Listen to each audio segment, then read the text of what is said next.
इथे मी 1 वाटी हे आल्याचे तुकडे असे करून घेतलेले आहेत, त्याची साल काढलेली आहे आणि आता ही मी मिक्सरच्या भांड्यात टाकत आहे। आधी मी नुसतं आलं वाटून घेत आहे। आलं बघा मी नुसतंच वाटून घेतलेलं आहे, कारण जास्त प्रमाणामध्ये आहे आणि मिक्सरमध्ये एवढं वाटलं जाणार नाही, म्हणून मी आधी आलं वाटून घेतलेलं आहे। आता हे मी एका वाटीत काढत आहे। आलं लसूण पेस्ट बनवण्यासाठी 1 वाटी जर आलं असेल तर 1.5 वाटी लसूण घ्यायचा आहे।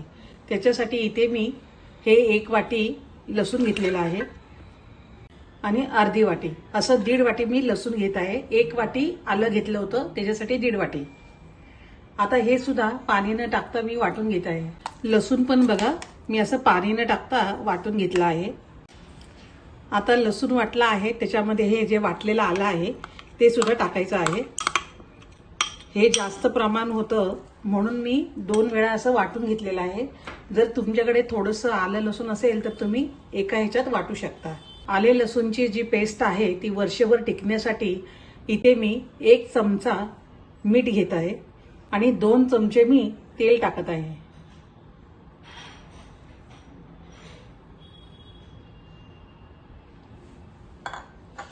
मीठ आणि तेल टाकल्यामुळे आले लसूण पेस्ट वर्षभर चांगली टिकते, खराब होत नाही आणि तुम्ही ती कधीही वापरू शकता।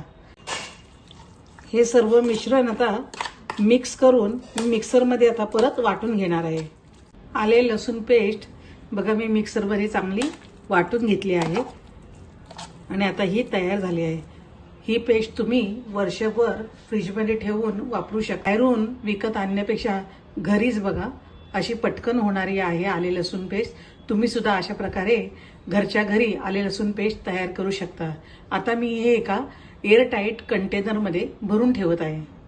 या डब्यामध्ये मी ठेवत आहे। आलं लसूण पेस्ट बघा घरच्या घरी झटपट होते आणि बाजारातून आणायची गरज पडत नाही। मी सुद्धा अशा प्रकारे आलं लसूण पेस्ट घरच्या घरी बनवून बघा, 1 वर्षभर टिकते आणि खराब होत नाही। रोजच्या जेवणासाठी आपण ही वापरू शकतो। आता या डब्याला घट्ट झाकण लावून हे फ्रीजमध्ये ठेवून द्यायचे।